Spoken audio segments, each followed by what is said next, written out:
The DPRK says it is moving forward with plans to conduct a third nuclear test, all part of a series of actions directed at the United States. In a statement broadcast on state television, the DPRK also made clear that its recent successful long-range rocket test was not just to put a satellite into space.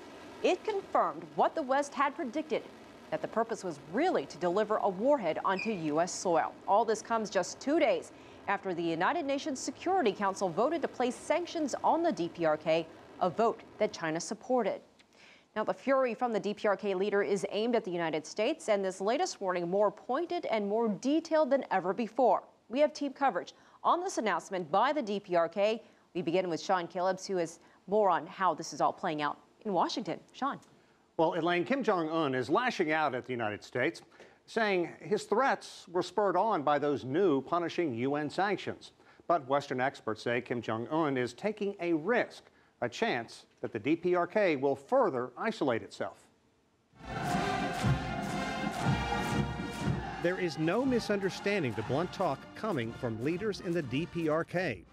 It comes in the form of a new threat, saying the DPRK is ready to wage a full-fledged confrontation with the United States, with missiles and a nuclear program that would, quote, target the U.S. U.S. officials reacted quickly. If they go forward with the kind of tests that they're talking about, it again represents a violation of the UN security resolutions and a violation of international law. The threats come as the DPRK is promising more long-range rocket launches and vowing to conduct more nuclear tests to follow those done in 2006 and 2009. Set back the cause of trying to find a solution to these long-standing problems that have prevented the peninsula from becoming reunited. I think it's very important that they don't test.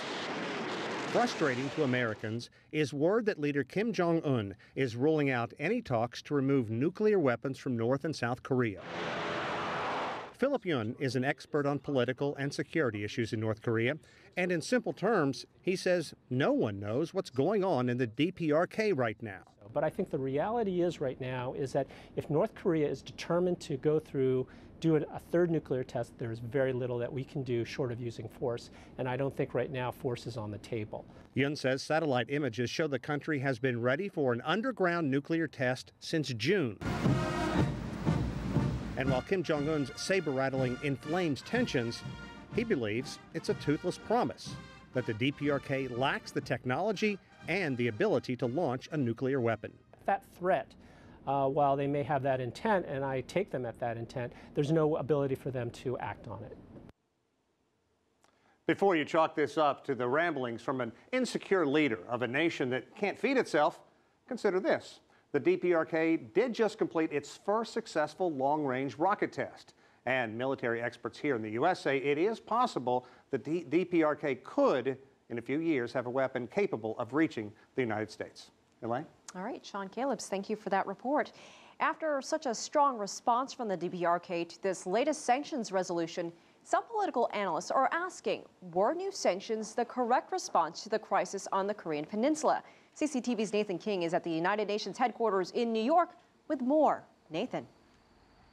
That's right, Elaine. You know, there was a rare unanimity on the Security Council on Tuesday when that resolution was passed, but the reaction from Pyongyang leaves the international community perhaps in a worse position than they were last week. You know, sanctions, as you know, have a spotty record here at the UN from Baghdad to Tehran. But in the case of the DPRK, every time the UN seems to ratchet up the pressure, we get another more belligerent response from the DPRK, whether it's ballistic missile testing, and it also diminishes the likelihood of the resuming the six-party talks. And diplomats here acknowledge that really sanctions are the only game in town. You know, the option of force, as we just mentioned, would be unthinkable considering their nuclear capability. And given that, the UN Secretary General Ban Ki-moon, who himself is from the Republic of Korea to the south, really warned the North Koreans not to overreact to this one.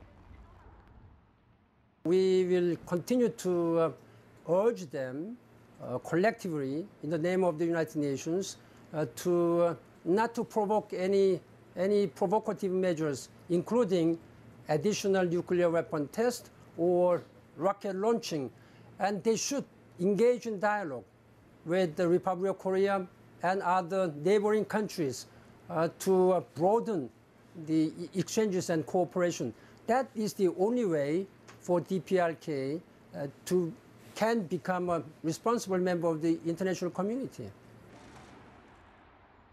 You know, while the sanctions resolution that we saw here this week wasn't the most punitive that was seen, it was more of a widening of the sanctions on the DPRK's space agency and other entities, not a deepening.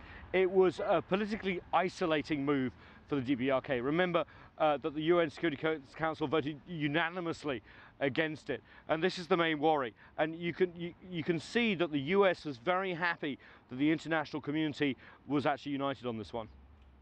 This resolution demonstrates to North Korea that there are unanimous and significant consequences for its flagrant violation of its obligations under previous resolution.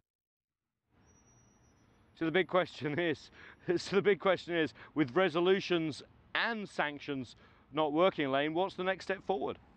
All right, Nathan King reporting live from UN headquarters in New York. Thank you so much. And as Nathan mentioned, China has been a key player in this conflict. It, along with Russia, was the last holdout on the UN Security Council to agree to the sanctions. Now, for more on China's perspective, we're joined live by CCTV's Han Bin in Beijing. Now, Han Bin, what ultimately pushed China to sign on to these sanctions? Well, Elaine, China was never happy with the DPRK's plans to launch the long-range missiles. And we know for weeks before the launch, Chinese Foreign Ministry repeatedly said that it did not want either side, the DPRK or the ROK, to do anything to destabilize peace. And clearly, launching the long-range missiles is doing no good to peace, especially when the country is having increasingly tension in the East and South China Seas. Then came the launch and the response on the UN Security Council. China continued to push for a resolution which it considered to be balanced. On the one hand, pushing the DPRK sanctions, while on the other hand, pushing the avenues for peace, which includes negotiations and dialogue. It is in the common interest of all parties concerned to maintain peace and stability on the Korean Peninsula and achieve the denuclearization of the peninsula. We hope all concerned parties will keep calm and act in a cautious and prudent way.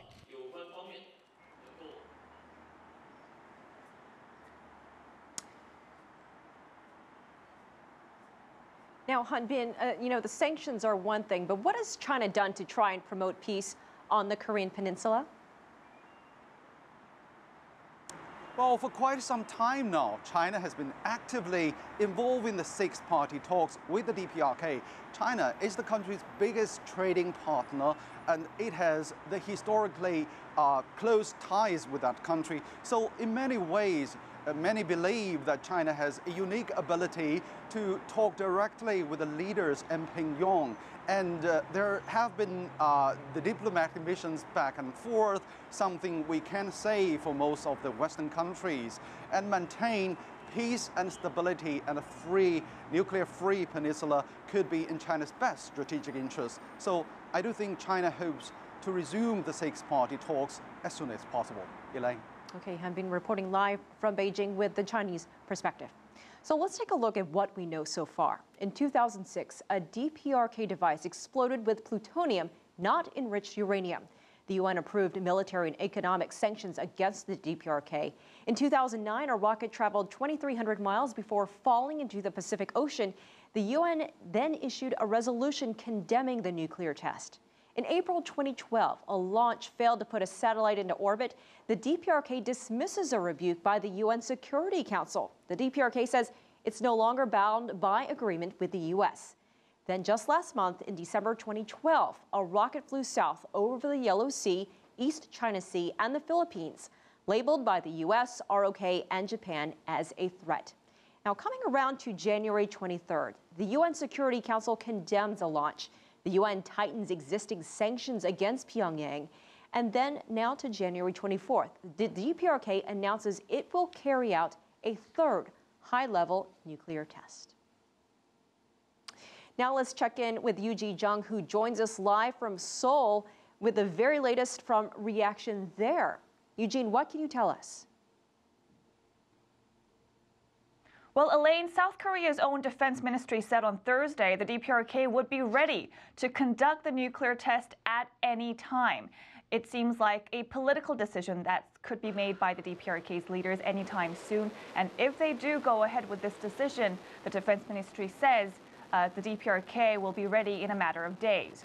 The Foreign Ministry of South Korea also said they find the DPRK's latest statement very regretful and urges Pyongyang to give up additional provocative actions, including its proposed nuclear test. Elaine? Now, Eugene, as you mentioned, officials there have always been very vocal about what has happened in the past. This is not the first nuclear test for the DPRK. Can you tell us about the previous tests? No, it is not. The DPRK conducted nuclear tests twice, once in 2006 and the other one in 2009. Both tests were conducted at the same site called Punggye-ri, which is located in the northeastern areas of the Korean Peninsula. And in fact, there was a pattern. Both nuclear tests were conducted in response to sanctions imposed by the UN for the DPRK's long-range rocket launch. The two previous tests had used plutonium, but experts here say that it's likely that this time around the DPRK may choose to use highly enriched uranium. And if they succeed, they will be able to fit a smaller and lighter nuclear warhead onto their rockets. Elaine? Okay, Eugene Jung reporting live from Seoul.